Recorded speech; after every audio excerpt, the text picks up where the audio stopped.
আসসালামু আলাইকুম এভরিওয়ান, কেমন আছো তোমরা সবাই? আশা করি সকলেই ভালো আছো, সুস্থ আছো মহান আল্লাহ তাআলার রহমতে। ফার্স্টে তোমাদেরকে বিজ্ঞান হাব, আমাদের যে ইউটিউব চ্যানেলটা, যে ইউটিউব চ্যানেলে তুমি ভিডিওটা দেখছো, বিজ্ঞান হাবে তোমাদেরকে ওয়েলকাম জানাচ্ছি। সো আজকে ক্লাস নেব মেইনলি কেমিস্ট্রির চ্যাপ্টার 3 উপরে। চ্যাপ্টার 3, চ্যাপ্টার 3তে হচ্ছে তোমাদের স্ট্রাকচারস অফ ম্যাটার, মানে হচ্ছে পদার্থের গঠন। এই চ্যাপ্টারটা তোমাদের এসএসসির কেমিস্ট্রি বইয়ে 3 নাম্বার চ্যাপ্টারে রয়েছে। সো ফার্স্টে আলোচনা শুরু করার আগে আমাদেরকে জানতে হবে যে আমাদের এই চ্যাপ্টারে কি কি টপিক ওয়াইজ আছে। আমি কি করেছি, তোমাদের বই থেকে টপিকগুলো একদম সিরিয়াল বাই করে নিয়েছি, বা সিরিয়ালি আমরা আগাবো, মানে বইয়ের সিরিয়াল ধরে আগানোর চেষ্টা করব। এবং মাঝখানে যা যা মিস ইনফরমেশন আছে, বা আমাদের এই বইটাতে অনেক ইনফরমেশনকে গায়েব করে দেওয়া হয়েছে, মানে একটু ইনফরমেশন কম দেওয়া আছে, আমরা চেষ্টা করব যে আমাদের কথার মাধ্যমে সেই ইনফরমেশনগুলো দিয়ে দেওয়ার জন্য। আর একটা জিনিস বলে রাখতে চাই, একটা ছোট্ট গাইডলাইন তোমাদেরকে দিতে চাই, সেটা হচ্ছে যে আমরা বা আমি তোমাদেরকে এই সাবজেক্টটা যতগুলা ক্লাস আসবে, আমি প্রত্যেকটা চ্যাপ্টারের 3 ভাগে ভাগ করেছি ক্লাসগুলোকে। একটা হচ্ছে তোমাদের ফার্স্টে বেসিক থেকে অ্যাডভান্স যাব, দেন হচ্ছে আমরা আসবো ওয়ান শট সিকিউ সলভিং নিয়ে আসবো, তারপর ওয়ান শট এমসিকিউ সলভিং নিয়ে আসবো।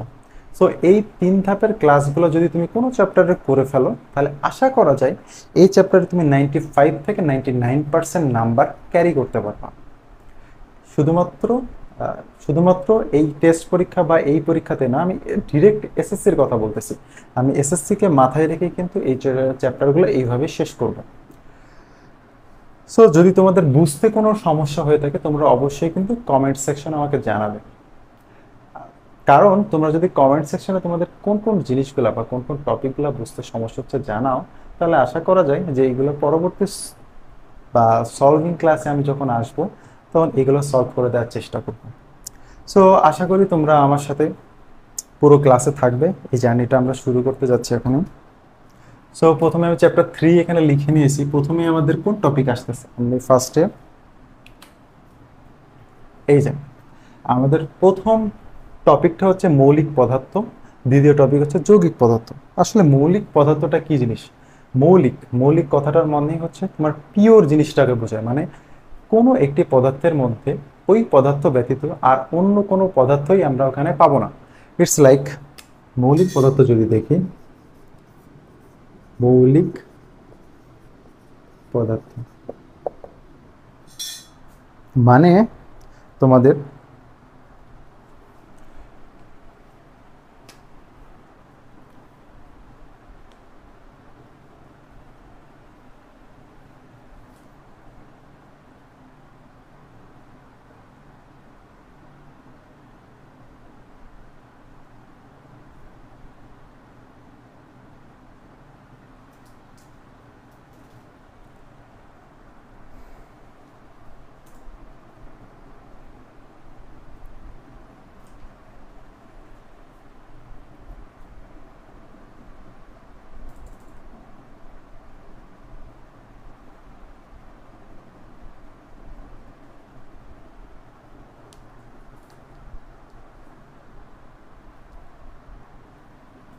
সরি,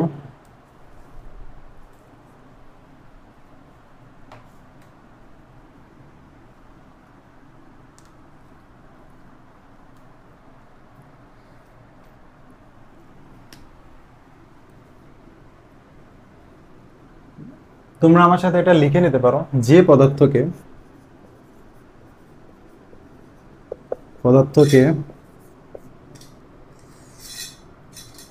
সরি, যে পদার্থকে ভাঙলে ওই পদার্থ ব্যতীত আর অন্য কোনো পদার্থ পাওয়া যায় না, তাকে মৌলিক পদার্থ বলে। তাকে হচ্ছে আমাদের মৌলিক পদার্থ বলে। সো মৌলিক পদার্থ নিয়ে আমাদের কনফিউশন ক্লিয়ার হয়ে গেছে। মৌলিক পদার্থগুলো তোমাদের যতগুলো মৌল আছে তোমরা পারমাণবিক সংখ্যা অনুযায়ী যে মৌলগুলো পড়ছো সেগুলোই হচ্ছে আমাদের মৌলিক পদার্থ, যেমন অক্সিজেন, নাইট্রোজেন, তারপরে হিলিয়াম, ফ্লোরিন, ইটিসি। সো এর শেষ নাই। এবার আমরা চলে আসবো হচ্ছে যৌগিক পদার্থে। যৌগিক পদার্থ কি? ঠিক তার এর উল্টা। তাহলে যৌগিক পদার্থটা দেখি আমরা। যৌগিক পদার্থ কাকে বলবো? যেখানে এক বা একাধিক মৌলিক পদার্থ থাকবে সেটাকে আমরা বলতেছি যৌগিক পদার্থ। তাহলে যৌগিক পদার্থ কি?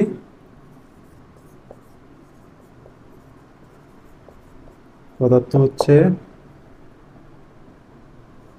এক বা একাধিক মৌলিক পদার্থে নিয়ে গঠিত। মৌলিক পদার্থ নিয়ে গঠিত। যেমন ধরো H2O, দেখো এখানে H দুইটা আছে, অক্সিজেন একটা আছে, সো এটাও একটা যৌগিক পদার্থ। তারপরে আমরা দেখি H2SO4, এটাও একটা যৌগিক পদার্থ। তারপরে অক্সিজেন, অক্সিজেনের দেখো দুইটা পরমাণু নিয়ে এই অণুটা গঠন করতেছে, সো এটাও একটা যৌগিক পদার্থ। সো এক্সাম্পলগুলো লিখে নিও। এর পরবর্তী টপিক আমরা দেখতে পাচ্ছি যে পরমাণু। সো পরমাণু কাকে বলে? দেখো আমরা পড়তেছি পদার্থের গঠন, সো পদার্থগুলো কি নিয়ে গঠিত ভাইয়া? পরমাণু কাকে বলে? পরমাণু হচ্ছে কোনো পদার্থের, কোনো একটি পদার্থের ক্ষুদ্রতম কণাকে বলা হচ্ছে পরমাণু। কোনো একটি পদার্থের ক্ষুদ্রতম কণা বা অংশকে বলা হচ্ছে পরমাণু। সো লিখে নিই আমরা। কোনো একটি পদার্থের ক্ষুদ্রতম কণা আশা করি তোমরা বুঝতে পারছো। কোনো একটি পদার্থের ক্ষুদ্রতম কণাকে বলা হচ্ছে পরমাণু। ক্ষুদ্রতম কণা বা অংশকে বলা হচ্ছে পরমাণু। যেমন এখানে কি ঠিক মৌলিক পদার্থের মতো, যেমন অক্সিজেন, নাইট্রোজেন, যেমন একটা একটা করে থাকবে, এখানে কখনো দুইটা একসাথে থাকতে পারবে না। সো এটাকে কিন্তু অবশ্যই এটাকে কি বলা হচ্ছে ভাই? পরমাণু। ইটস লাইক তোমার ফ্লোরিন, ইটিসি। আশা করি তোমরা পরমাণু বুঝতে পারছো। পরমাণু নিয়ে তেমন কোনো সমস্যা হবে না। এগুলো নিয়ে আসলে বেশি কথা বলার কিছু নাই। এইগুলো আসলে তোমাদের খুবই বেসিক জিনিসপত্র, তোমরা অনেক শুনছো এইগুলো নিয়ে। সো আমি একটু খুব বেশি বাড়াবো না এই কথাগুলো নিয়ে। আমরা আস্তে আস্তে টপিকগুলো নিয়ে আস্তে আস্তে আগাইতে থাকবো, আস্তে আস্তে ডিপে যাওয়ার চেষ্টা করবো। সো এবার আসছে আমাদের হচ্ছে অণু। ভাই অণু কি?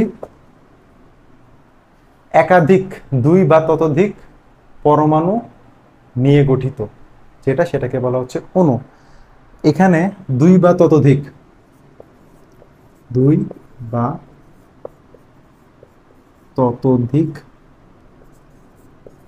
পরমাণু নিয়ে গঠিত। সো যেমন H2O,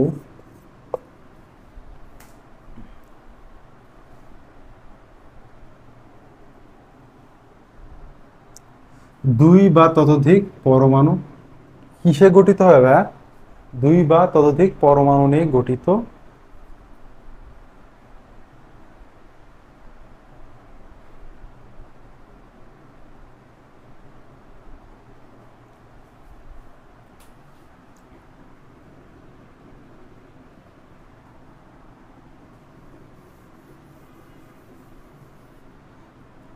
সো এবার আসবো হচ্ছে অণু নিয়ে। অণু হচ্ছে দুই বা ততোধিক পরমাণু যদি রাসায়নিক বন্ধনের মাধ্যমে গঠিত হয়, তাহলে তাকে বলা হয় হচ্ছে পরমাণু। সো আমার হাতের লেখা মনে হচ্ছে একটু খারাপ হইতে পারে, বাট তোমরা একটু ইয়ে করে নিও, আমার কথাগুলোর সাথে মিলাই নিও, তাহলে আস্তে আস্তে লিখতে পারবো ভালো করে। মুছে দিলাম। সো এর পরবর্তী টপিকটা হচ্ছে, দেখো পরমাণু গেছে, অণু গেছে, এবার মৌলের প্রতীক নিয়ে কথা বলবো। হয় মৌলের প্রতীক কি জিনিস? আমরা মৌলগুলোকে যেভাবে প্রকাশ করি বা প্রকাশ করার জন্য যে ছোট ছোট সংকেত ব্যবহার করি না, সেটাগুলো হচ্ছে মৌলের প্রতীক বলা হচ্ছে।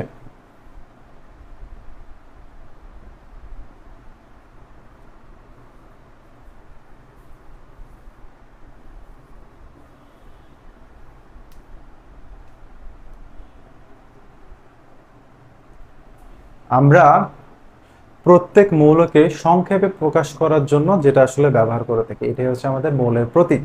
যেমন আমাদের যে বড় নামগুলো আছে, যেমন আমার নাম কি, মোহাম্মদ জাহিদ হাসান জিম। তো আমাকে কি সবাই মোহাম্মদ জাহিদ হাসান জিম বলে ডাকে?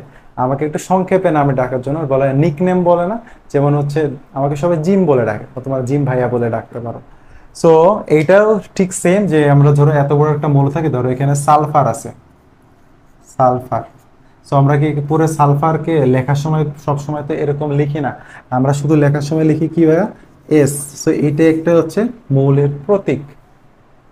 যেমন মৌলের প্রতীক লেখার আবার তিনটা নিয়ম আছে। কয়টা নিয়ম লেখা, কয়টা নিয়ম আছে ভাইয়া? তিনটা নিয়ম আছে মৌলের প্রতীক লেখার, তিনটা নিয়ম। মৌলের প্রতীক লেখার তিনটা নিয়ম। এক নম্বর হচ্ছে কি ভাইয়া, কোনো মৌলের প্রতীক লেখার সময় সেই মৌলের ইংরেজি বর্ণমালার বড় হাতের অক্ষরটা ইউজ করতে হবে। যেমন ধরো নাইট্রোজেন, নাইট্রোজেন লেখার সময় কি আমরা ফুলটা লিখবো না, শুধুমাত্র তার প্রথম যে অক্ষরটা আছে সেটা বড় হাতের বা ক্যাপিটাল লেটার হতে হবে, ইংরেজি বর্ণমালার ক্যাপিটাল লেটার হতে হবে। যেমন যদি এখানে লিখি, শর্টকাটে যদি একটু লিখে দিই, কি হইতে হবে, ওই মৌলের, ওই মৌলের ইংরেজি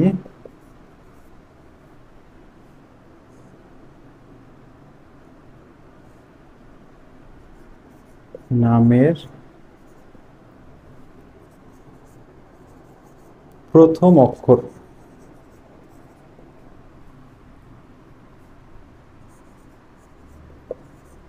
বড় হাতের ব্যবহার করতে হবে, করতে হবে। তারপরে সেকেন্ডটা কি ভাইয়া? সেকেন্ডটা হচ্ছে, আচ্ছা আমি এটা বলতেছি না, আমি আসলে বলে দিচ্ছি, তোমরা একটু লিখে নাও কষ্ট করে। যে সেকেন্ডটা হচ্ছে তোমার, আমরা ধরো ফার্স্টের কি, নাইট্রোজেনের জন্য যেমন বললাম যে নাইট্রোজেনের এন তোমরা লিখতে পারো, আবার সালফারের জন্য যেমন এস, প্রথম অক্ষর এস বড় হাতে লিখলে কিন্তু তোমাদের এই মৌলের সংকেতটা হয়ে যাচ্ছে বা মৌলের প্রতীকটা হয়ে যাচ্ছে। সো মৌলের প্রতীকটা কিন্তু আমাদের হয়ে যাচ্ছে এইভাবে লিখলে। যেমন আমি একটু দেখাই,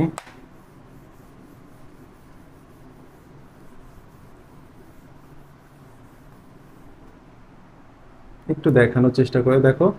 যেমন আমি সালফারের জন্য কি লিখতেছি ভাই, এস লিখলেই কিন্তু সালফার হয়ে যাচ্ছে। কিন্তু যেমন সিলিকন, এস আই, সিলিকন কিন্তু আমরা যখন লিখতেছি তখন কি লিখতেছি ভাই, এস আই লিখতেছি। দেখো দুইটার সামনেই কিন্তু ইংরেজি বর্ণমালার এস অবস্থান করতেছে, কিন্তু আমরা সালফার লেখার সময় এস লিখলাম আর সিলিকন লেখার সময় এস আই লিখলাম। তার মানে বোঝা যাচ্ছে যে কোনো মৌলের ক্ষেত্রে যদি এমন হয় যে দুইটা মৌল ধরো একই রকম হচ্ছে, প্রথম অক্ষরটা একই হচ্ছে, সেক্ষেত্রে একটা মৌলের ক্ষেত্রে আমরা ওর সেকেন্ড যে অক্ষরটা বা সেকেন্ড যে বর্ণমালাটা সেটা দেব, কিন্তু এটা ছোট হাতে দিতে হবে। বুঝতে পারছো? সেকেন্ড বর্ণমালাটা দেওয়ার সময় অবশ্যই ছোট হাতে, যেখানে আমরা এখানে আইটা দিছি কি ভাই স্মল লেটারে, আর এসটা দিছি হচ্ছে ক্যাপিটাল লেটারে, আর যেটা একটা থাকবে সেটা হচ্ছে অবশ্যই ক্যাপিটাল হইতে হবে, আর স্মল হইতে হবে লেটার। আশা করি বুঝতে পারছো। এবং লাস্ট এর নিয়মটা হচ্ছে, লাস্ট নিয়মটা যদি বলি, তো লাস্ট নিয়মটা কি হবে, তোমাদের লাস্ট নিয়মটা হচ্ছে একটি বর্ণমালার, সরি, লাস্ট নিয়মটা হচ্ছে যে কোনো কোনো মৌলের ক্ষেত্রে আমরা সবসময় ইংরেজি যে ওয়ার্ডটা সেটা ইউজ করতে পারি না। যেমন নাইট্রোজেনের ক্ষেত্রে নাইট্রোজেন আমরা ইউজ করতে পারলাম, কপারের ক্ষেত্রে কপার ইউজ করতে পারি না। আবার সোডিয়ামের ক্ষেত্রে সোডিয়ামের সংকেত আমরা বা সোডিয়ামের প্রতীক আমরা কি লিখি ভাইয়া, সোডিয়ামের প্রতীক কিন্তু এনে লিখি। কেন এনে লিখি? এখানে তো এস লেখার কথা ছিল, এসও লেখার কথা ছিল অথবা, কিন্তু এনে কেন লিখি? এনে হচ্ছে এর ল্যাটিন নেম। সেই ক্ষেত্রে 3 নাম্বার লাস্ট নেমটা হচ্ছে ল্যাটিন নেমটা ইউজ হয়। সেক্ষেত্রে আমরা ধরো সোডিয়ামকে আমরা কি হিসাবে লিখতে পারি, সোডিয়ামকে লিখতে পারি হচ্ছে নেট্রিয়াম, NaTrium। যেমন কপারকে কিউপ্রাম, কপারকে কিউপ্রাম লিখি, আবার লেডকে প্লাম্বাম।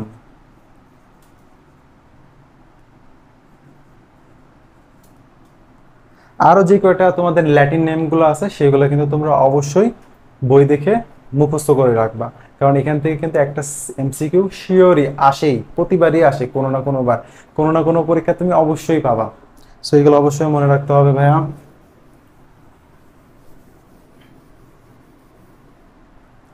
সো এবার লাস্ট এইখানে এই পেজের লাস্ট টপিকটা হচ্ছে সংকেত, ফর্মুলা। মলিকুলার ফর্মুলাটা আসলে কিভাবে লিখি আমরা?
তাহলে আমরা এবার সংকেত দেখি, সংকেতটা নিয়ে আসলে কি বলা যায়।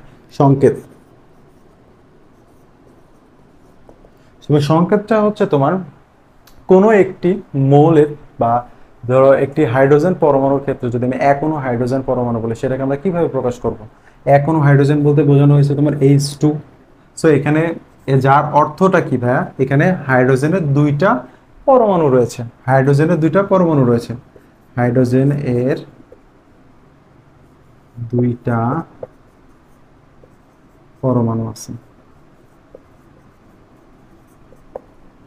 আর যদি আমরা বিভিন্ন ধরনের যেমন মৌল, মৌল, যৌগ বা আয়ন, আয়নকে প্রকাশ করতে ব্যবহার করি। কিছু যৌগের সংকেত আমি তোমাদেরকে দেখাই দিই, এটা লিখে নিছো? ওকে, মুছে দিচ্ছি আমি। কিছু যৌগের সংকেত আমি এখানে অবশ্যই লিখে দেব, সেটা হচ্ছে H2SO4। তাহলে এখানে ভাই সংকেত বলতে কি বোঝানো, একটা যৌগের সংকেত লিখলাম, এটার নাম হচ্ছে sulphuric acid, sulphuric acid, sulphuric acid. তারপরে আসে তোমার হাইড্রোক্লোরিক অ্যাসিড, HCl। তার মানে একটা হাইড্রোজেন পরমাণু আর একটা ক্লোরিন পরমাণু অবস্থান করতেছে এখানে।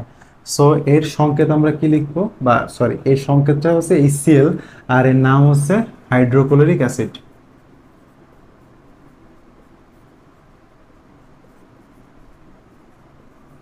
Hydrochloric acid. সো আশা করি তোমরা সংকেত বুঝতে পারছো। সংকেত নিয়ে আরো পরবর্তী চ্যাপ্টারে হয়তো আলোচনা সামনে আসবে, তখন আমরা আরো ডিটেইলসে পড়াশোনা করার সুযোগ পাবো। সো এবার আমরা আসছে পরমাণুর মূল কণিকা নিয়ে। পরমাণুর মূল কণিকা, তাহলে পরমাণুর মূল কণিকা ভাই কতগুলো আছে তোমাদের কি জানা আছে? পরমাণুর মূল কণিকা, আসলে পরমাণুর মূল কণিকা আসলে তিন ধরনের হয়ে থাকে। একটা আছে স্থায়ী মূল কণিকা, অস্থায়ী মূল কণিকা, আর একটা আছে কম্পোজিট মূল কণিকা। তার মধ্যে স্থায়ী মূল কণিকা শুধুমাত্র তোমাদের বইতে আছে, আর অস্থায়ী আর কম্পোজিট মূল কণিকার তোমাদের বইতে আসলে নাই। তাই আমরা বা আমি তোমাদেরকে অস্থায়ী কম্পোজিটটা পড়াবো না, তোমাদেরকে পড়াবো মেইনলি স্থায়ী নিয়ে। সো স্থায়ী মূল কণিকা হচ্ছে ভাই কয়টা? স্থায়ী মূল কণিকা হচ্ছে তিনটা, একটা হচ্ছে ইলেকট্রন, একটা প্রোটন, আর একটা হচ্ছে নিউট্রন। তো এখান থেকে তোমাদের এই বইয়ে দেখবে যে এরকম একটা ছক দেওয়া আছে, আমি মূলত বই থেকেই তোমাদের এই ছকটা নিছি। তাহলে লেখা লাগবে না, লিখতে গেলে একটু সময় বেশি যায়, তো লেখা লাগবে না, তাই আমি এটা একবার এখানে তুলে নিয়ে আসছি। সো এইখান থেকে আমরা দেখতে পাচ্ছি যে ইলেকট্রনকে ই দ্বারা প্রকাশ করা হয়, ইলেকট্রনকে ছোট হাতের অক্ষর ই দ্বারা প্রকাশ করা হয়, এটা কি বলা হয়? ইলেকট্রন। আর তোমার তারপরে প্রোটনকে কি দ্বারা প্রকাশ করা হচ্ছে? ছোট হাতের পি দ্বারা প্রকাশ করা হচ্ছে, এটা হচ্ছে প্রোটন। আর নিউট্রনকে ছোট হাতের এন দ্বারা প্রকাশ করা হচ্ছে। তারপরে দেখো প্রত্যেকটা প্রতীকের পরে প্রত্যেকটার আবার প্রকৃত আধান বা চার্জ দেওয়া আছে। যেমন এখানে ইলেকট্রনের চার্জ কত ভাই? -1.60 ইন্টু 10⁻⁻90 কুলম্ব, এটা হচ্ছে কার চার্জ? ইলেকট্রনের চার্জ। ইলেকট্রনের চার্জ যেমন মাইনাস, ঠিক প্রোটনের চার্জটা হবে সেম সংখ্যাটাই বাট প্লাস চার্জ যুক্ত হবে। সেটা কত ভাই? +1.60 ইন্টু 10⁻90 কুলম্ব। এবং তারপরে দেখো তোমাদের হচ্ছে প্রকৃত ভর দেওয়া আছে, প্রত্যেকটা প্রকৃত ভর। যেমন তোমার ইলেকট্রনের প্রকৃত ভর দেওয়া আছে কত? 9.11 ইন্টু 10⁻28 গ্রাম দেওয়া আছে। সো এখানে ইলেকট্রনের ভর, প্রকৃত ভর নিয়ে যদি একটা কথা বলি, প্রকৃত ভরগুলো তোমাদের হচ্ছে এখানে সব গ্রামে দেওয়া আছে। কোনো কোনো সময় এমসিকিউর জন্য কিন্তু তোমাদের আর একটা জিনিস জানতে হবে, কেজিতে কিভাবে কনভার্ট করতে হয় সেটাও কিন্তু জানতে হবে। তোমাদের যেমন এখানে গ্রাম দেওয়া আছে কত? গ্রাম দেওয়া আছে কত? 10⁻28 গ্রাম দেওয়া আছে। একে যদি আমরা কেজিতে কনভার্ট করি সেটার ক্ষেত্রে কত আসে? 9.11 ইন্টু 10⁻31, অর্থাৎ তিনটা শূন্য বেড়ে যাবে, যার কারণে তোমার এই -28 এর জায়গায় 31 হবে, 31 কেজি। কেজি, আশা করি বুঝতে পারছো। ঠিক প্রোটনের বেলায় কত হবে? প্রোটনের বেলায় দেওয়া আছে 1.673 ইন্টু 10⁻24 গ্রাম। সো এখানে যদি আমরা কেজি করি 1.673 ইন্টু 10⁻27 কেজি। আবার নিউটনেরটা যদি লিখি আমরা 1.675 ইন্টু 10⁻27 কেজি। সো আশা করি তোমরা বুঝতে পারছো প্রকৃত ভরগুলো কিন্তু কেজিতেও জানা লাগবে আবার গ্রামেও জানা লাগবে, দুইটাই কিন্তু তোমাদের এমসিকিউতে যে কোনো সময় আসতে পারে। সো এবার আপেক্ষিক আধানগুলো দেখে নাও যে আপেক্ষিক আধান কিন্তু ইলেকট্রনের ক্ষেত্রে -1, আর প্রোটনের ক্ষেত্রে +1, আর নিউট্রনে কিন্তু নিউট্রাল মানে জিরো, জিরো অবস্থায় থাকবে। আবার নিউটনের চার্জও কিন্তু ভাইয়া জিরো, এটা কিন্তু মনে রাখতে হবে। নিউটনের চার্জ নিউট্রাল, এটা কিন্তু মনে রাখবা সবসময়।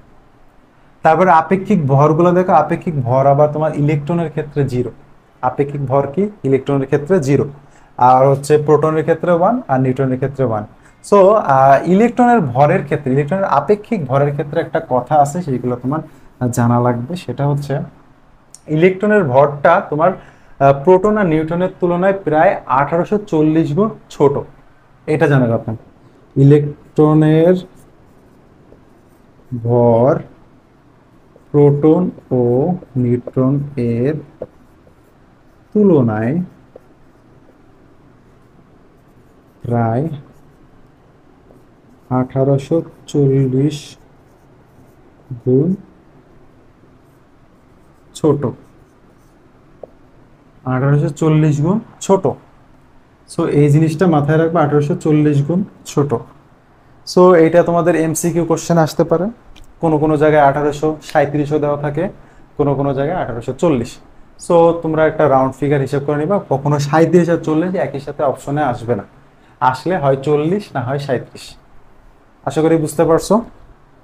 সো আমাদের এই মূল কণিকার টপিকটা আসলে এখানেই ক্লোজ, কারণ এখানে এর থেকে বেশি কিছু তোমাদের আর নাই। সো পরবর্তী টপিকটা দেখি। পরবর্তী টপিক হচ্ছে পারমাণবিক সংখ্যা, পারমাণবিক ভর সংখ্যা নিয়ে কথা বলছি। তো আসো পারমাণবিক সংখ্যা, পারমাণবিক ভর সংখ্যা নিয়ে কথা বলি একটু। পারমাণবিক সংখ্যা মানে মূলত তোমাদেরকে যে জিনিসটা জানতে হবে সেটা হচ্ছে, দেখো আমি একটা এক্স, কে আমরা ধরো যে কোনো একটা মৌল ধরবো, যে কোনো কি ধরবো ভাইয়া, মৌল ধরবো। এক্স কে ধরি আমরা যে কোনো একটা মৌল যদি ধরি, তার 1 মিনিট, এখানে আমরা রেড কালি ইউজ করি। এক্স কে আমরা যে কোনো একটা মৌল ধরলাম, মৌল ধরে দেখো ভাইয়া এখানে আমি এ দিছি আর এখানে হচ্ছে জেড দিছি, আর এ দ্বারা এখানে কি বোঝানো হয়েছে বলতো, এর হচ্ছে পারমাণবিক ভর।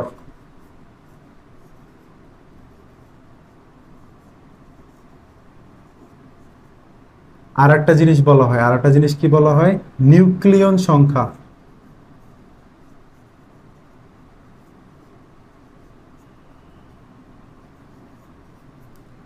সব নিউক্লিয়ন সংখ্যা অথবা পারমাণবিক ভর, এই জায়গাটা অনেকেই কিন্তু ভুল করো। সেটা হচ্ছে নিউক্লিয়ন সংখ্যা যদি কাকে বলে কোশ্চেন আসো, কিন্তু এটা পারো না অ্যান্সার দিতে।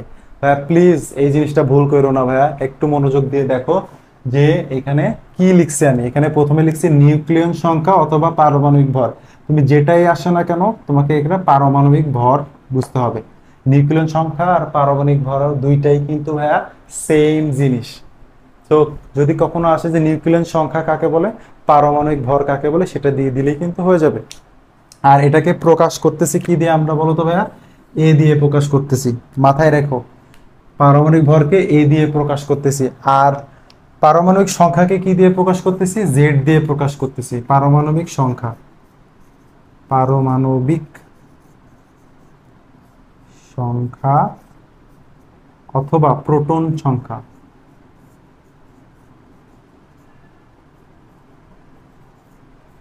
প্রোটন সংখ্যা। এবার দুই পাশে দেখো এখানে কিন্তু তোমার কি থাকবে ভাই, চার্জ থাকবে, এম দিয়ে ধরো প্লাস মাইনাস, তার মানে এখানে চার্জ গুলো অবস্থান করবে। আর এখানে কি সংখ্যা অবস্থান করবে, এখানে হচ্ছে পরমাণুর সংখ্যা অবস্থান করবে। এন দ্বারা বোঝাচ্ছে হচ্ছে পরমাণুর সংখ্যা।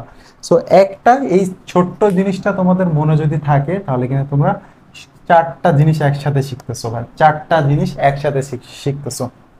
সেটা কি, যেমন এটা দিয়ে কোনো কোনো জায়গায় তোমরা অবশ্যই খেয়াল করলে দেখবা যে উপরে থাকে না, যখন ইলেকট্রন গ্রহণ করে বা বর্জন করে সেক্ষেত্রে তোমার কি থাকে, এখানে প্লাস হতে পারে মাইনাস হতে পারে। যদি ইলেকট্রন ধরো সাপোজ গ্রহণ করলো, ধরো অক্সিজেন দুইটা ইলেকট্রন গ্রহণ করলে কি হয়ে যায়, 2 মাইনাস হয়ে যায় না।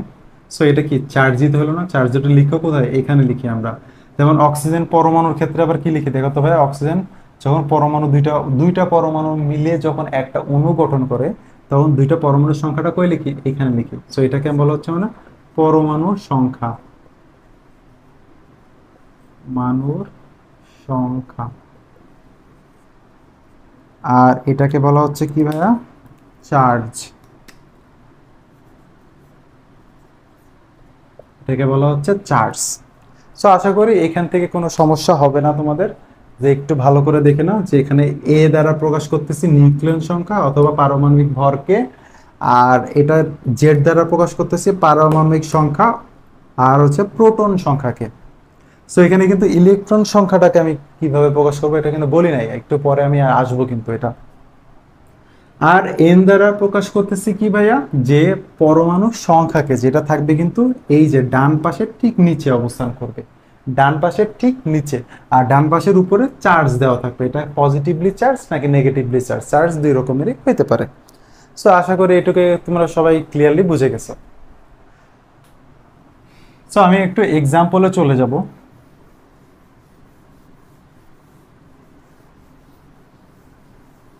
পারমাণবিক ভর নিয়ে এটার কথাবার্তা বলি। পারমাণবিক ভর, পারমাণবিক ভরের সূত্রটা লিখি ফার্স্টে।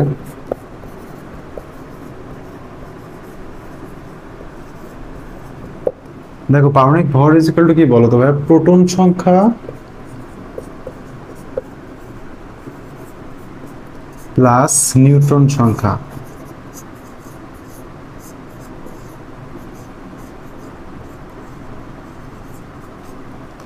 সো পারমাণবিক ভর যদি আমরা বের করতে যাই, প্রোটন সংখ্যা আর নিউট্রন সংখ্যার যোগফলে হচ্ছে আমাদের পারমাণবিক ভর সংখ্যা। এখন আমরা যদি এখান থেকে কোশ্চেন আসে যে পারমাণবিক ভর সংখ্যা বের করো কোনো একটি মৌলের, সেক্ষেত্রে প্রোটন সংখ্যা নিউট্রন সংখ্যাটা যোগ করে দিলে আমরা পেয়ে যাব হচ্ছে তোমার পারমাণবিক ভর সংখ্যা। তো তো পারমাণবিক ভর সংখ্যাকে আমরা কত দিয়ে প্রকাশ করছি বলতে হবে? পারমাণবিক ভর সংখ্যাকে আমরা এ দিয়ে প্রকাশ করছি। তো এটা হচ্ছে আমাদের এ। আর এটা হচ্ছে প্রোটন সংখ্যাকে আমরা কি দিয়ে প্রকাশ করছি? জেড দিয়ে প্রকাশ করতে পারি, অথবা পারমাণবিক সংখ্যাকে আমরা জেড দিয়ে প্রকাশ, নিউট্রন সংখ্যাকে ধরে নিলাম হচ্ছে এন দিয়ে প্রকাশ করতেছি, এন। সো সেক্ষেত্রে আমরা দেখি কিছু এক্সাম্পল আমরা দেখতে পারি, যে এক্সাম্পলের মাধ্যমে যেগুলো আমরা পারমাণবিক সংখ্যা বের করব, প্রোটন সংখ্যা বের করব, পারমাণবিক ভর সংখ্যা বের করব, আর নিউট্রন সংখ্যা বের করব, তাহলে আমাদের এই ব্যাপারটা ক্লিয়ার হয়ে যায়। হ্যাঁ, সো ফার্স্ট এক্সাম্পল যদি আমি দিই, নাইট্রোজেনের ক্ষেত্রে দেখো এখানে 14 আর এখানে যদি 7 দেওয়া থাকে, এখানে এরকম যদি দেওয়া থাকে, তোমাকে যদি বলে যে ভাইয়া এখান থেকে নিউট্রন সংখ্যাটা বের করো, তাহলে এখানে দেওয়া আছে কি বলতো? এটা আমাদের কি? এটা হচ্ছে ভর সংখ্যা, আর এটা কি? প্রোটন সংখ্যা অথবা পারমাণবিক সংখ্যা।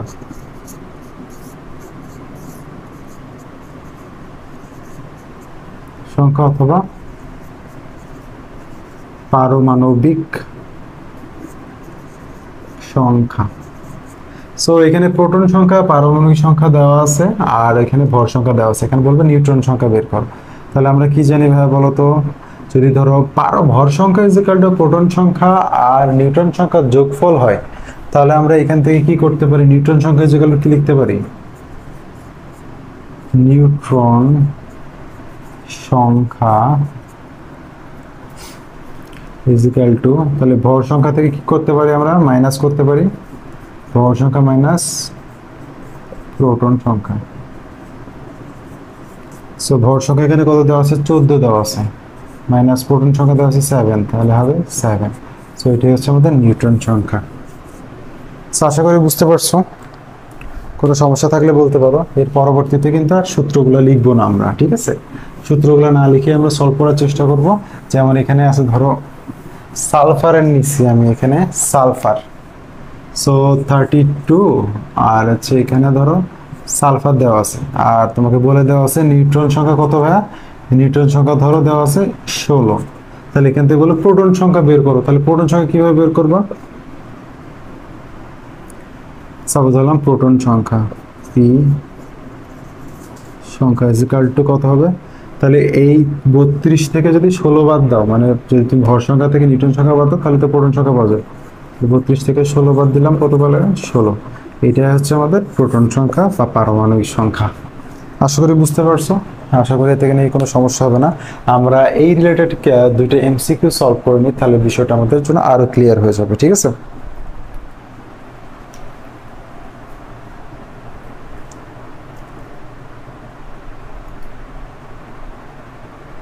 ওকে, চলে আসছে আমাদের এমসিকিউ। ওকে, সো তোমরা এখানে এমসিকিউটা দেখতে পাচ্ছ কিনা আমাকে একটু জানাও। আমি এমসিকিউটা তারপর পড়ে শোনাচ্ছি। যে এখানে কোশ্চেনটা এইভাবে দেওয়া আছে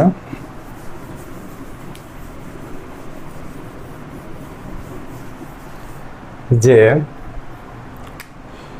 2713 অ্যালুমিনিয়াম 3+, এখানে 3+ দেওয়া আছে, মানে এখানে একটা চার্জ দেওয়া আছে। খেয়াল রেখো, বলতেছে যে ভর সংখ্যা অপশনে দেওয়া আছে যে ভর সংখ্যা 27, তারপর হচ্ছে ইলেকট্রন সংখ্যা 13 আর নিউট্রন সংখ্যা হচ্ছে 14। আসলে এই ঘটনার সত্যতা আছে কিনা সেটা আমরা আগে একটু পরীক্ষা করি। সো এখানে দেখো ভর সংখ্যা কত দেওয়া আছে? ভর সংখ্যা দেওয়া আছে 27। সো এটা আপাতত রাইট, মানে প্রথমটা রাইট।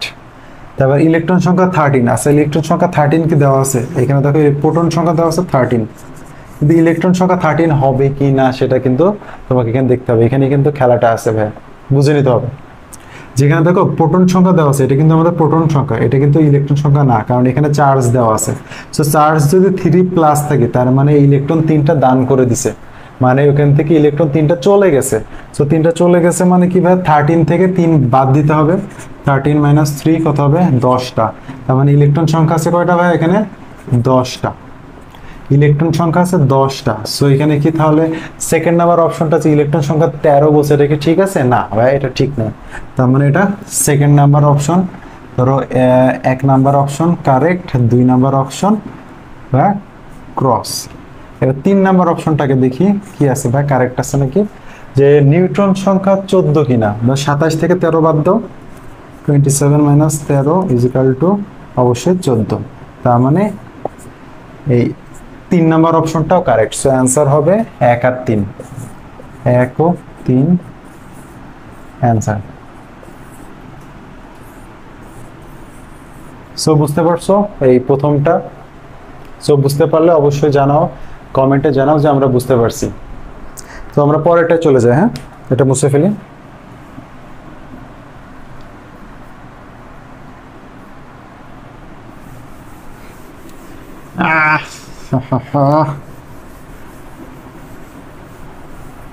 সো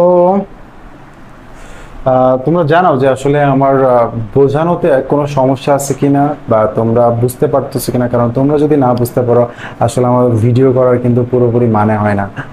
আর তোমরা যদি যেভাবে বুঝতে চাও আমাকে একটু কমেন্ট সেকশনে জানালে আমি তোমাদের জন্য আবার সেইভাবে ভিডিও মেক করার চেষ্টা করব আর বোঝানোর চেষ্টা করব, আশা করা যায়। বা কোনো টপিক যদি তোমাদের বুঝতে বাকি রয়ে যায় সেটাও আমাকে নিচে জানাইতে পারো কমেন্ট সেকশনে, তাহলে আমি পরবর্তী ভিডিওতে তোমাদের ওই টপিকগুলো কভার করার চেষ্টা করব। আর অবশ্যই তোমাদের ভালো লাগলো কিংবা কেমন লাগলো সে মতামতটা জানাতে কিন্তু ভুলবে না। হ্যাঁ, সো পরবর্তী যে কোশ্চেনটা আছে দেখো, এখানে পরবর্তী কোশ্চেনটা দেখো 73Li প্লাস। সো ভাইয়া এই আয়নটিতে বলতেছে যে এই আয়নটিতে অপশন 3টা দেওয়া আছে। একটা হচ্ছে নিউট্রন সংখ্যা 4, প্রোটন সংখ্যা 4, ইলেকট্রন সংখ্যা 2। সো এই ম্যাথটা কি তোমরা করতে পারবা? ভাইয়া দেখো তো একটু করতে পারো কিনা। অপশন দেওয়া আছে নিউট্রন সংখ্যা 4, প্রোটন সংখ্যা 4 আর ইলেকট্রন সংখ্যা 2। এটা করতে পারো কিনা একটু দেখো প্লিজ। সবাই কমেন্ট সেকশনে আগে আগে অ্যান্সার জানাই দাও, তাহলে বুঝতে পারবো। তারপর আমি করে দিচ্ছি, দেখো তোমরা সবাই মিলাই নিও পরবর্তীতে। যে তোমাদের হচ্ছে এখানে নিউট্রন সংখ্যা 4 কিনা, 7 থেকে 3 বাদ দিলে কত হয়? 4। 7 মাইনাস 3 ইজ ইকুয়াল টু 4। অবশ্যই এটা রাইট, মানে 1 number point right. 2 number point কি হবে ভাইয়া? প্রোটন সংখ্যা 4 কিনা, প্রোটন সংখ্যা 4 না ভাই, 2 নাম্বার পয়েন্ট কাটা। 3 নাম্বার পয়েন্টটা দেখো ইলেকট্রন সংখ্যা 2, ইলেকট্রন সংখ্যা আদৌ কি 2 কিনা? ইলেকট্রন সংখ্যা অবশ্যই 2 আছে ভাই, 3 আছে না এখানে। 3 থেকে দেখো Li প্লাস আছে না, যার কারণে 1 মাইনাস যাবে। ইলেকট্রন সংখ্যা 2। সো 3 নাম্বার অপশনও রাইট। সো 1 ও 3 এটার জন্য অ্যান্সার। তার মানে দুইটার অ্যান্সারই হচ্ছে 1 আর 3। সো আশা করি এই ধরনের কোনো কোশ্চেন আসলে তোমরা আর ভুল করবা না, আশা করা যায় ভুল করবা না। আর যদি কোনো সমস্যা থাকে তো অবশ্যই আমাকে জানাইতে হবে, ভাই হোয়াটসঅ্যাপ গ্রুপে জানাবা, না হয় কমেন্ট সেকশনে জানাবা। দুইটাই তোমাদের জন্য আমি ওপেন রাখতেছি। হোয়াটসঅ্যাপ গ্রুপের লিঙ্ক কিন্তু ভাইয়া আমি নিচে দিয়ে রাখবো। হোয়াটসঅ্যাপ গ্রুপের লিঙ্ক কিন্তু আমি ডেসক্রিপশন বক্সে অথবা কমেন্ট বক্সে দিয়ে রাখবো, তোমরা সবাই অ্যাড হয়ে যেও। সো আমি এখন পরবর্তী স্লাইডে যাব। পরবর্তী স্লাইডে যাই, দেখি কি অবস্থা।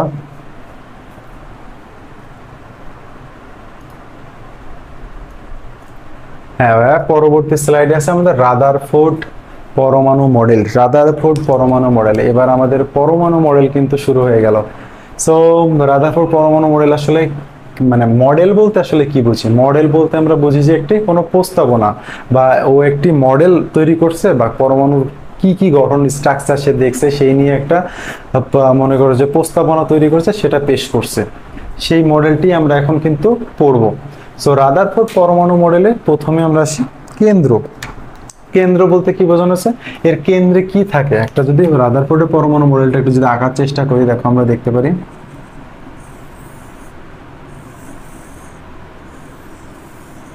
সো এটাই তো আমাদের রাদারফোর্ডের পরমাণু মডেল। এইখানে কি থাকে ভাই? ইলেকট্রন থাকে, আর এখানে ভাই নিউক্লিয়াস। এটাকে কি বলা হয় ভাই? নিউক্লিয়াস। নিউক্লিয়াস, আর এটা হচ্ছে ইলেকট্রন।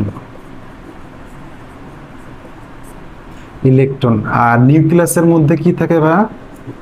প্রোটন থাকে আর নিউট্রন থাকে। Proton plus neutron. নিউক্লিয়াসের মধ্যে প্রোটন থাকবে আর নিউট্রন থাকবে। সো 1 নাম্বার অপশনে কি আছে ভাই? যে পরমাণুর কেন্দ্রে নিউক্লিয়াস থাকবে, আর নিউক্লিয়াসের মধ্যে থাকবে প্রোটন আর নিউট্রন, আর থাকবে তোমার হচ্ছে নিউক্লিয়াসের বাইরে থাকবে হচ্ছে ইলেকট্রন। তাহলে আমি 1 নাম্বার পয়েন্টে কি লিখতে পারি?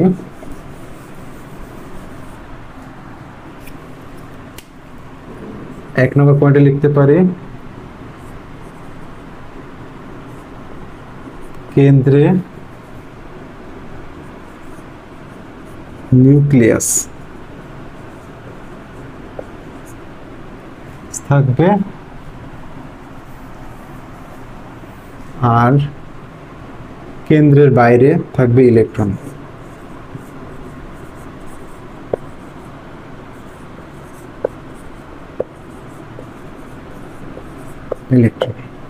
সো 2 নম্বর পয়েন্টে আসি। 2 নম্বর পয়েন্টে বলতে বোঝানো হচ্ছে এখানে ক্ষুদ্র নিউক্লিয়াস। তার আগে আমি আরেকটা জিনিস বলতে চাই যে তোমার এটার চার্জ কিন্তু ভাই সামগ্রিকভাবে শূন্য থাকে।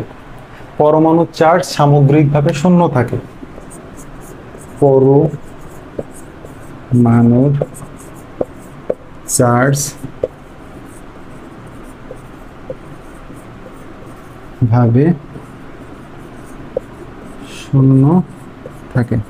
এই কথাটা কেন বললাম, যে যদি ধরো একটা পরমাণুর ক্ষেত্রে এটা ধরো নিউক্লিয়াস আর এটা ধরো ইলেকট্রন, যতগুলো সংখ্যক প্রোটন থাকবে ততগুলো সংখ্যকই কি থাকে, ইলেকট্রন থাকে।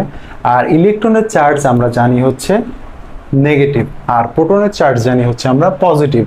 সো নেগেটিভ ইলেকট্রন আর পজিটিভ প্রোটন, সো সমান সংখ্যক পজিটিভ আর নেগেটিভ চার্জ থাকলে একে অপরকে কি করে ভাই, একটা আকর্ষণ করে। মানে সমান সংখ্যক চার্জ পজিটিভ আর নেগেটিভ মানে প্লাস মাইনাস কি হয়ে যাচ্ছে ভাই, সেজন্য এটাকে বলা হচ্ছে negatively charged. Sorry negatively charge না, এটাকে বলা সামগ্রিকভাবে এর চার্জ শূন্য ধরা হয়। মানে কোনো পক্ষের চার্জ কিন্তু বেশি না, এই জন্য এটাকে সামগ্রিকভাবে নিউট্রাল বা শূন্য ধরা হচ্ছে। সো এটা বুঝতে পারছি। পরবর্তী থার্ড পয়েন্টে লিখি আমরা হচ্ছে 1 2 3।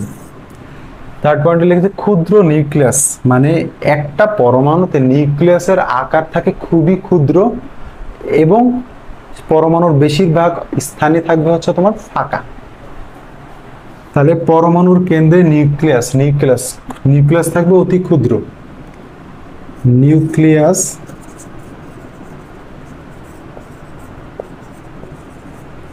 থাকবে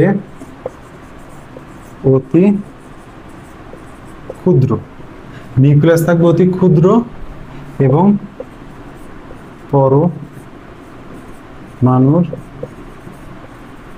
বেশিরভাগ জায়গা থাকবে ফাঁকা। আশা করি বুঝতে পারছো 3 নম্বর পয়েন্ট পর্যন্ত। আশা করি কোনো সমস্যা হওয়ার কথা না। আমরা উপর থেকে মুছে দিয়ে 4 নম্বর পয়েন্টটা লিখি। তো 4 নম্বর পয়েন্টে আমি বলছি হচ্ছে গ্রহ। 4 নম্বর পয়েন্টে আমরা বলছি কি ভাইয়া, গ্রহ। 1911 সালে যখন রাদারফোর্ড তার পরমাণু মডেলটি আবিষ্কার করেন তখন তাকে সৌর মডেল নামে আখ্যায়িত করা হয়েছিল বা সোলার সিস্টেম মডেল নামে আখ্যায়িত করা হয়েছিল। আসলে কেন এই সোলার সিস্টেম মডেল নামকরণ করা হয়েছিল, কারণ রাদারফোর্ড তার পরমাণু মডেলটিকে সৌর জগতের সাথে তুলনা করছিল। কিভাবে তুলনা করছিল, যেমন সৌরজগতের সূর্যকে কেন্দ্র করে গ্রহগুলো ঘুরতে থাকে, ঠিক তেমনি একটি পরমাণুতে এই নিউক্লিয়াসকে কেন্দ্র করে ইলেকট্রনগুলো চক্রাকারে ঘুরতে থাকে। সো এই কথাটা ফার্স্টে রাদারফোর্ড তার মডেলে উপস্থাপন করতে পারছিল, সেজন্য এই মডেলকে বলা হয় সৌর মডেল। সো আমি তারপর লিখে দিচ্ছি, তোমরা আমার সাথে লিখে নাও। যে লিখো সৌরজগতে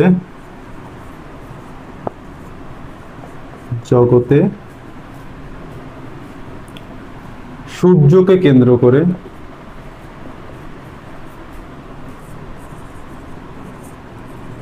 করে যেমন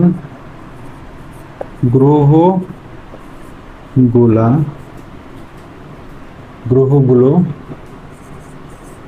ঘুরতে থাকে, ঠিক তেমনি পরমাণুতে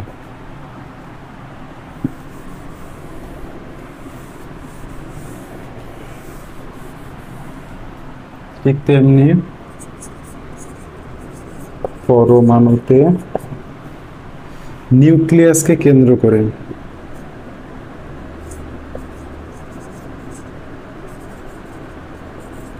নিউক্লিয়াসকে কেন্দ্র করে নিউক্লিয়াসকে কেন্দ্র করে ইলেকট্রনগুলো ঘুরতে থাকে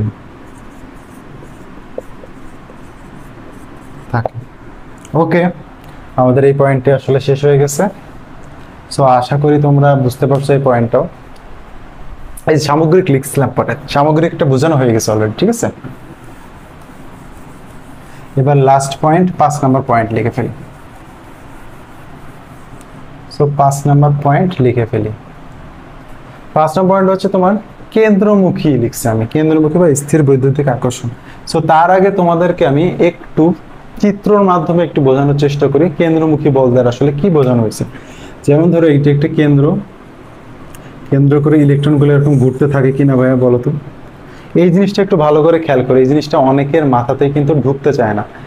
সো তোমরা যদি ফার্স্ট থেকে শোনো আমার কথাটা, আশা করি খুব ভালো মতো এটা বুঝতে পারবে। দেখো আমি এখানে একটা এক্সাম্পল রাখছি, যদি চিন্তা করো, কোথায় এক্সাম্পলটা,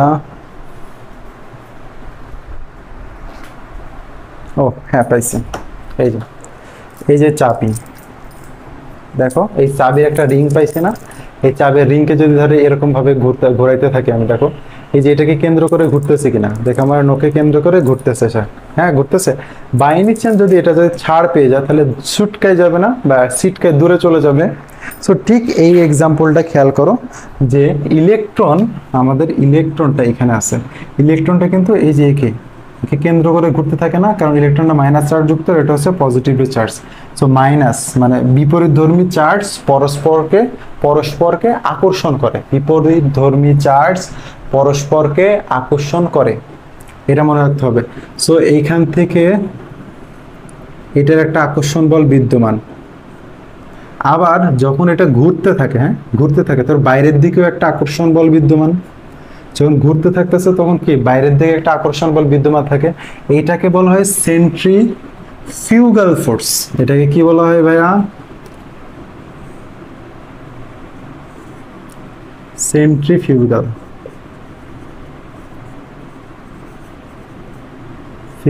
ফোর্স, এটাকে বলা হয় সেন্ট্রিফিউগাল ফোর্স বা কেন্দ্র বহির্মুখী আকর্ষণ বল। আর এটাকে বলা হয় কেন্দ্রমুখী আকর্ষণ বল বা সেন্ট্রিপিটাল ফোর্স, সেন্ট্রিপিটাল ফোর্স, এটাকে বলা হয় সেন্ট্রিপিটাল ফোর্স বা কেন্দ্রমুখী আকর্ষণ বল। আর আরেকটা বলে স্থির বৈদ্যুতিক আকর্ষণ বল, বৈদ্যুতিক আকর্ষণ বল, যার মাধ্যমে সে ভিতরের দিকে আকর্ষিত হয়, আকর্ষণ বল। সো এই দুই পাশে টানা পোড়েনের ফলে মাঝখানে একটা ধরনের বল ক্রিয়েট হইতেছে, এটাকে বলা হয় লব্ধি বল। তোমরা ফিজিক্সে এটা পড়বা অনেক, লব্ধি বল। দেখো দুইটা টানা পোড়নে কিন্তু মাঝখান দিয়ে এক ধরনের বল ক্রিয়েট হইতেছে, মানে এই দিক থেকেও টানতেছে ওই দিক থেকেও টানতেছে, যার ফলে কিন্তু সে এরকম চক্রাকারে ঘুরতেছে। সো এটাকে বুঝলাম আমরা, একটা হচ্ছে সেন্ট্রিপিটাল ফোর্স আর একটা বুঝলাম হচ্ছে আমরা সেন্ট্রিফিউগাল ফোর্স, যেটা বাইরের দিকে বা কেন্দ্র বহির্মুখী আকর্ষণ বল, আর এটা হচ্ছে আমাদের কেন্দ্রমুখী আকর্ষণ বল। আর মাঝখান দিয়ে একটা বল যে ক্রিয়েট হলো এই উপরের দিকে যাচ্ছে, যেটা মানে এই দিকে যাচ্ছে, যেটা দুইটা টানাটানিতে এই দিকে একটা বল ক্রিয়া করতেছে, সেটাকে বলা হচ্ছে লব্ধি বল। আর এই লব্ধি বলের ফলে ইলেকট্রন কিন্তু তোমার এই চারিদিকে ঘুরতেছে। সো তোমাদের এই টপিকটাতে বা এই পয়েন্টটাতে আর কোনো প্রবলেম আছে দেখো তো ভাইয়া, বুঝতে পারো কিনা? সো প্রবলেম থাকলে কিন্তু অবশ্যই আমাকে জানাবে। সো আমি পয়েন্টটা লিখে দিই, এখানে কি থাকবে ভাইয়া, যে ধনাত্মক চার্জ বাই নিউক্লিয়াসের প্রতি ঋণাত্মক চার্জবাহী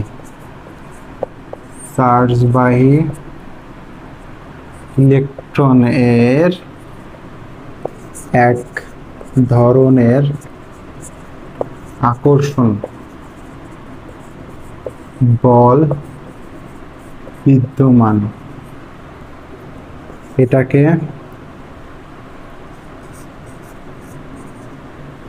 কেন্দ্রমুখী আকর্ষণ বল বলে।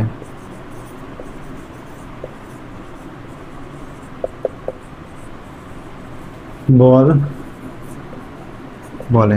সো তাহলে এই কেন্দ্রমুখী আকর্ষণ বলের কারণে তোমার সৌরজগতের মতো বা গ্রহগুলোর মতো সূর্যকে কেন্দ্র করে যেভাবে ঘোরে গ্রহগুলো, ঠিক সেভাবে পরমাণুর নিউক্লিয়াস কেন্দ্র করে ইলেকট্রনগুলা ঘুরতে থাকে। ওকে, সো আমাদের বোর পরমাণু মডেল শেষ হয়ে গেল। বোর পরমাণু মডেলের কিছু সীমাবদ্ধতা পড়বো এখন। সীমাবদ্ধতা, সো সীমাবদ্ধতাগুলো দেখে ফেলি। রাদারফোর্ড পরমাণু মডেলের সীমাবদ্ধতাগুলো কি ছিল? প্রথমে হচ্ছে কক্ষপথের আকার। সো রাদারফোর্ড কিন্তু তার পরমাণু মডেলে কক্ষপথের আকার আকৃতি সম্পর্কে কোনো আইডিয়া দিতে পারে নাই। আকার আকৃতি বলতে কি বোঝানো হয়েছে? যেন একটি পরমাণুতে ইলেকট্রনগুলো কিভাবে ঘুরে, তাকে কিভাবে ঘুরতেছে, সেই মডেলের বা সেই মানে করো যে কি বলবো, সেই মডেলে বা পরমাণুর কি আকৃতি সেটাই কিন্তু বা শক্তি স্তরগুলো আকৃতি কেমন হবে সেটা সম্পর্কে কিন্তু কোনো ধারণা দিতে পারে নাই। সো লিখে ফেলি আমরা, কক্ষপথের আকার আকৃতি সম্পর্কে ধারণা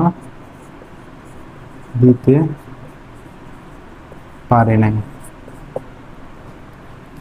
সো 2 নম্বর পয়েন্টটা হচ্ছে যেমন রাদারফোর্ড তার পরমাণু মডেলকে সৌরজগতের মডেলের সাথে তুলনা করছে। তার মানে গ্রহগুলা সূর্যকে কেন্দ্র করে ঘুরতেছে একদিকে, আর তার পরমাণু মডেলে ইলেকট্রনগুলা নিউক্লিয়াসকে কেন্দ্র করে ঘুরতেছে। বাট এখানে কথা হচ্ছে যে ইলেকট্রন নেগেটিভলি চার্জড, আর সেখানে গ্রহগুলার কোনো চার্জ নাই। সো এখানে একটা সীমাবদ্ধতা রয়ে গেছে। সো গ্রহগুলোর কোনো চার্জ নাই, গ্রহগুলোর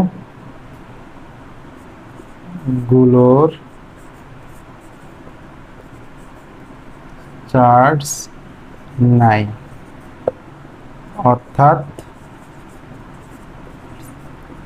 চার্জহীন বস্তুর সাথে চার্জ যুক্ত বস্তু তুলনা করছে। এবার লাস্ট পয়েন্ট 3 নাম্বার। সো এখানে ছিল লাস্ট পয়েন্ট না, এটা হচ্ছে 3 নাম্বার পয়েন্ট। এরপরে আরো একটা পয়েন্ট আছে যে একের অধিক ইলেকট্রন।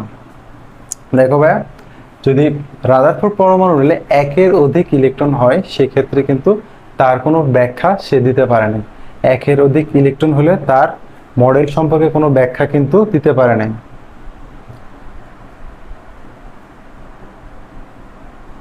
মানে হচ্ছে একের অধিক ইলেকট্রন বিশিষ্ট যে পরমাণুগুলো আছে তাদের ইলেকট্রনগুলো কক্ষপথে কিভাবে ঘোরে তার ব্যাখ্যা কিন্তু দিতে পারে না। একের অধিক ইলেকট্রন থাকা পরমাণু গুলোর ইলেকট্রন কিভাবে পরিভ্রমণ করবে তার ব্যাখ্যা দিতে পারে নাই। সো আমরা লাস্ট পয়েন্টটা দেখে ফেলি, এই পয়েন্টটা মুছে দিই। লাস্ট পয়েন্টটা কি ছিল? লাস্ট পয়েন্টটা হচ্ছে ম্যাক্সওয়েল নিয়ে। সো ম্যাক্সওয়েল সেই সময় একটা তত্ত্ব প্রদান করে, সেই তত্ত্বটা হচ্ছে ইলেকট্রন এখানে ছিল, ধরো ইলেকট্রনগুলো কি করে, তার শক্তি আস্তে আস্তে ঘুরতে ঘুরতে ঘুরতে মানে শক্তি আস্তে আস্তে বিকিরণ করতে করতে করতে করতে এক সময় গিয়ে ভাইয়া কি হয়ে যায়, এই নিউক্লিয়াসে এসে পতিত হয়। আর নিউক্লিয়াসে এসে পতিত হওয়ার ফলে ইলেকট্রনগুলো তার শক্তি হারাতে হারাতে নিউক্লিয়াসে পতিত হয় এবং এটা ভ্যানিশ হয়ে যায়। সো এই যে ম্যাক্সওয়েল যে তত্ত্বটা প্রদান করে, এই তত্ত্বটা প্রদান করে সে তার এই তত্ত্বের সাথে রাদারফোর্ডের পরমাণু মডেলের কোনো মিল খুঁজে পাওয়া যায় নাই, সেজন্য এইটার সাথে এটাকেও তার হচ্ছে একটা সীমাবদ্ধতা হিসেবে তুলে ধরা হয়েছে। সো আশা করি আমরা বুঝতে পারছি সীমাবদ্ধতাগুলো, আসলে আশা করা যায় লিখতে পারবো। এবার আমরা চলে আসি বোর পরমাণু মডেলে। সো পরবর্তী টপিক আমরা দেখি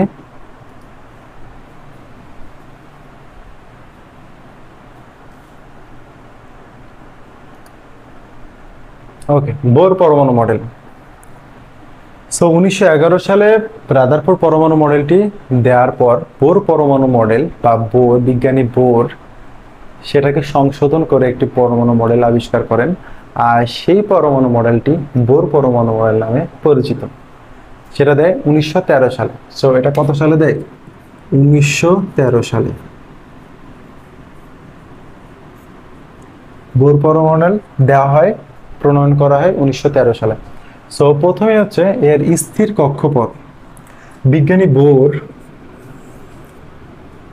তার পরমাণু মডেলে উল্লেখ করেন যে তার পরমাণু মডেলে কক্ষপথ সম্পর্কে একটা সুস্পষ্ট ধারণা দেন, আর সেটা হচ্ছে যে তার পরমাণু মডেলের যে কক্ষপথগুলো আছে সেটা হচ্ছে বৃত্তাকার, অনুমোদিত বৃত্তাকার কক্ষপথ, অনুমোদিত বৃত্তাকার কক্ষপথ।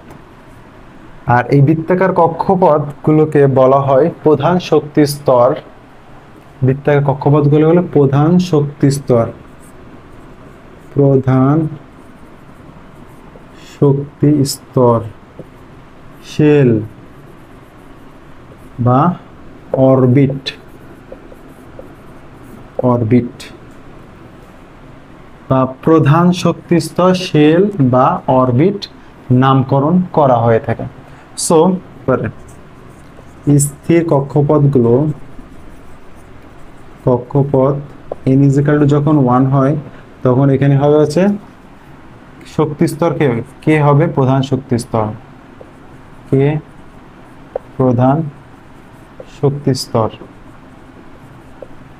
আর স্থির কক্ষপথ n = 2 হলে L প্রধান শক্তি স্তর, n = 3 হলে KL M প্রধান শক্তি স্তর, n = যদি 4 হয় N প্রধান শক্তি স্তর। সো এটা আশা করি বুঝতে পারছো। সো এটা গেল আমাদের হচ্ছে ফার্স্ট পয়েন্টটা। পরবর্তী পয়েন্টে আসে। পরবর্তী পয়েন্টে তিনি ধারণা দেন হচ্ছে কৌণিক ভরবেগ সম্পর্কে। সো কৌণিক ভরবেগ কি সেটা আমাদের জানতে হবে। কৌণিক ভরবেগ, সো কৌণিক ভরবেগের সূত্রটা লিখে নাও ভাইয়া। কৌণিক ভরবেগ mvr = nh/2π। সো এটা হচ্ছে আমাদের কৌণিক ভরবেগের সূত্র। এখানে হচ্ছে তোমার m হচ্ছে ভর, আর এই vr হচ্ছে কৌণিক। সো এটা হচ্ছে তোমাদের কৌণিক ভরবেগ, আর এটাকে একসাথে আবার এল বলাও যায়, এল বলা যায়। একসাথে আবার কি বলা হয়? কৌণিক ভরবেগকে এল দ্বারাও কিন্তু প্রকাশ করা যায়, কৌণিক ভরবেগকে এল দ্বারা প্রকাশ করা যায়। সো আমরা সূত্রগুলো সম্পর্কে আইডিয়া নিয়ে নিলাম এবং এটার কোনটার মানে আসলে কি সেটা সম্পর্কে জানবো। এখানে এম ভাই কিসের ভর? এম হচ্ছে আমাদের ইলেকট্রনের ভর। আর এখানে ভি কি বলতো ভাইয়া? ইলেকট্রনের গতিবেগ। সো ইলেকট্রনের গতিবেগ, গতিবেগ মানে ইলেকট্রন যে কক্ষপথে ঘুরবে সেটার গতিবেগ কেমন হবে সেটা দ্বারা ডিফাইন করা হচ্ছে ভি দিয়ে। ভি হচ্ছে তোমার ইলেকট্রনের গতিবেগ। তারপরে আসছে হচ্ছে আর। আর হচ্ছে কি ভাইয়া? কক্ষপথের ব্যাসার্ধ, আর হচ্ছে কি ভাইয়া কক্ষপথের ব্যাসার্ধ, আর হচ্ছে কি ভাইয়া কক্ষপথের ব্যাসার্ধ, আর কি কক্ষপথ বা শক্তি স্তরে ঘুরবে তার ব্যাসার্ধ। ইলেকট্রন যে কক্ষপথে বা শক্তি স্তরে ঘুরবে তার ব্যাসার্ধ হচ্ছে আর। তারপরে দেখি, তারপর আর কি আছে ভাইয়া, আর দেখলাম আমরা এন। এন হচ্ছে কি যে শক্তি স্তরের কথা বলা হবে, এন হচ্ছে শক্তি স্তর। আর এইচ কি ভাইয়া, এইচ হচ্ছে প্লাঙ্কের ধ্রুবক।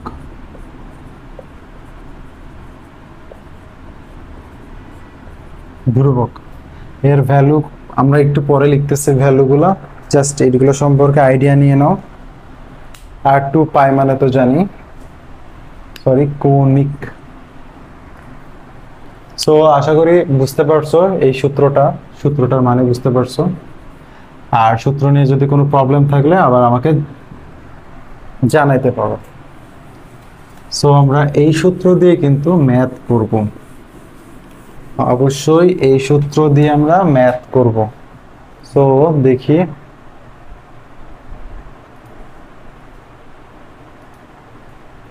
হ্যাঁ এখানে দেখো দুইটা ম্যাথ আছে, দুইটা ম্যাথগুলো আমরা একটু দেখি। প্রথম ম্যাথটা আমরা একটু দেখি, যে দেখো এখানে এন এম এল কে মানে কে এল এম এম চারটা শক্তি স্তর দেওয়া আছে, এই প্লাঙ্কের ধ্রুবকের ভ্যালু এখানে দেওয়া আছে। বলে উদ্দীপকের মৌলটির শেষ কক্ষপথে ইলেকট্রনের কৌণিক ভরবেগ নির্ণয় করো। এখানে কৌণিক ভরবেগ চাইছে ভাই, কৌণিক ভরবেগ। কৌণিক ভরবেগের সূত্র কি প্রথমে সেটা আমাকে দিয়ে নিতে হবে। M v r is equal to n h by two pi. তো কৌণিক ভরবেগের সূত্র পেয়ে গেলাম। এইচ ইজ ইকাল টু কত জানি, প্লাঙ্কের ধ্রুবক 6.626 into 10 to the power minus 34 kg metre square kg per second. So এটা হচ্ছে আমাদের প্লাঙ্কের ধ্রুবক পেয়ে গেলাম। আর এখানে কথা বলা হচ্ছে কি মৌলটির শেষ কক্ষপথ, এখানে যেহেতু চারটা কক্ষপথ আছে K L M N, so n হচ্ছে তার শেষ কক্ষপথ। শেষ কক্ষপথ এন এর ভ্যালু কত হয় ভাইয়া, এন এর ভ্যালু হয় হচ্ছে শেষ কক্ষপথ 4। সো এন এর ভ্যালু পেয়ে গেলাম, এইচ এর ভ্যালু পাইলাম। সো এম ভি আর এটার ভ্যালু বের করতে হবে। সো আশা করি দেখি বের করতে পারি কিনা। সো কৌণিক ভরবেগ ইজ ইকাল টু এন এর মান কত, 4 into 6.626 into 10 to the minus 34, তারপর হচ্ছে 2 পাই। জাস্ট ক্যালকুলেটর করে দাও, তোমার অ্যান্সার চলে আসবে। সো ক্যালকুলেটর করে দিই আমরা অ্যান্সার কত পাই দেখিয়ে।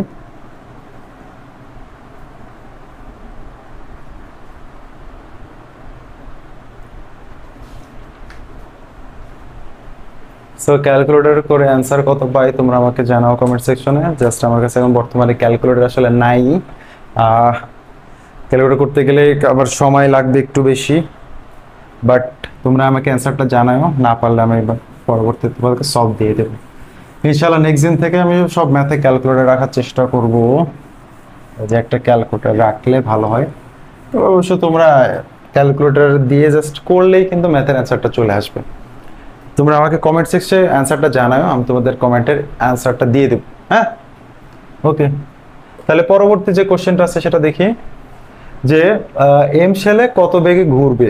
দেখো এম শেলে কত বেগে মানে বেগ চাইছে, কিন্তু বেগ এখানে দেখো বেগ চাইছে। হ্যাঁ ইলেকট্রনের ভর দেওয়া আছে 9.11 into 10 to the minus 31 KG, আর কক্ষপথের ব্যাসার্ধ মানে আর দেওয়া আছে ভাইয়া, আর প্লাঙ্কের ধ্রুবক এইচও দেওয়া আছে। সো সূত্রটাকে লিখে ফেলি, m v r is equal to n h by 2 pi. এখানে আমাদের কি চাইছে ভাইয়া, বেগ ভি রেখে এম আর আর কে আমরা নিচে নিয়ে আসবো। So n h by 2 pi into m r আর নিচে চলে আসবে না, এম আর আর নিচে চলে আসলো। সো আশা করি বুঝতে পারছো সূত্রটা কিভাবে আমরা চেঞ্জ করলাম। ভালো করে খেয়াল করে দেখো যে আমরা এই যে এন আর আর কে কিন্তু নিচে চলে নিয়ে আসতে, ওই পাশ থেকে কিন্তু এই পাশে কনভার্ট করে নিয়ে আসছি। সো তারপরে ভ্যালুগুলো সব ইনপুট করে দেব। দেখো এন এর ভ্যালু কত এখানে বলো তো, এখন এম শেল কে এল এম মানে এন এর ভ্যালু হচ্ছে 3 দেওয়া আছে, N is equal to 3। So N is equal to 3 বসাই into 6.626 into 10 to the minus 34 তারপরে হচ্ছে 2 পাই ইন্টু এম এর ভ্যালু কত দেওয়া আছে, ভর কত দেওয়া আছে, ইলেকট্রনের ভর 9.11 ইন্টু 10⁻31 কেজি দেওয়া আছে। তারপরে আর এর ভ্যালু, ব্যাসার্ধ কত দেওয়া আছে ভাইয়া, ব্যাসার্ধ দেখো দেওয়া আছে 3.6 ইন্টু 10⁻−10, 3.6 ইন্টু 10⁻10 দেওয়া আছে। সো তোমরা অ্যান্সারটা বের করে ফেলো, বের করে আমাকে কমেন্ট সেকশনে অথবা হোয়াটসঅ্যাপ গ্রুপে জানাই দিতে পারো।